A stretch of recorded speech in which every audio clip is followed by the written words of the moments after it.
Many of us walk around carrying a quiet, persistent suspicion that who we are right now is insufficient. To cope with this feeling of lacking, we try to optimize our routines, transform our bodies, and essentially outrun our present reality through constant self-improvement. We strike a strict psychological bargain with ourselves. We decide that once we become smarter, stronger, or significantly more successful, then we will finally deserve peace.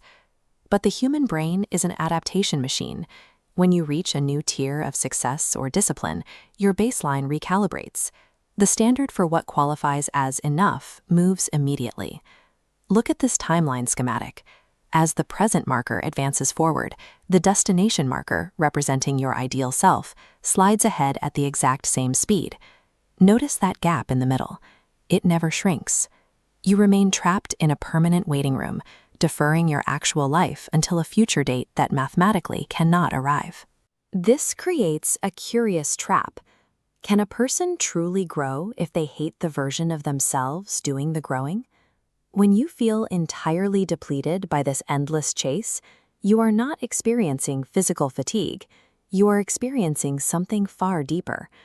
The philosopher Søren Kierkegaard defined this specific state as existential despair. For Kierkegaard, despair rarely comes from failing to achieve a concrete goal. Rather, it surfaces when an individual refuses to accept themselves, choosing instead to spend their energy trying to become someone else.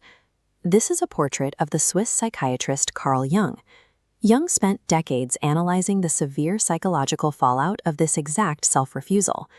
Jung found that the rejected self does not vanish. When you deny parts of your personality or history because they do not fit your idealized future image, those pieces simply go underground. The harder you sprint away from your current flaws to force a transformation, the more you feed an internal rebellion. You end up actively fighting your own mind, causing inner conflict to multiply. Building a personal improvement strategy on a foundation of self-rejection ensures that you will always be at war with an internal enemy. True peace cannot take root on a battlefield. This is a photograph of Friedrich Nietzsche. Looking at his work helps clarify a crucial boundary. Making peace with yourself does not mean giving up on ambition or accepting stagnation. Nietzsche championed the idea of self-overcoming.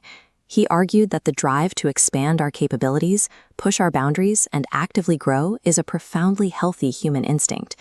The distinction lies entirely in your starting motivation. There is a sharp difference between wanting to become more and believing inherently worthless unless you become more. Consider this architectural comparison. On the left, we have healthy expansion, building upward from a solid, stable base. On the right, we have conditional worth, frantic, continuous construction upward, driven entirely by the fact that the bottom layers are disintegrating. The people operating on the right side know that the moment they pause their upward momentum, the entire fragile structure will collapse. The threat here is not the desire to improve. The threat is weaponizing that desire to punish the person you currently are. When your self-worth exists exclusively in a future state, the organic human desire for growth rots from the inside out.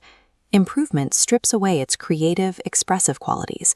It stops being a meaningful exploration of what you can do and evolves into a desperate, endless compensation for what you think you lack. This leaves you living life entirely on condition. You continuously withhold your own right to exist peacefully, holding your self-respect hostage behind the next milestone. Authentic transformation requires a different sequence. You have to make peace with the person sitting in your chair right now before you take the next step forward. Growth is a healthy pursuit, but when your entire identity depends on becoming better, you sacrifice your only opportunity to actually live in the present, caught forever in the paradox of perpetual becoming.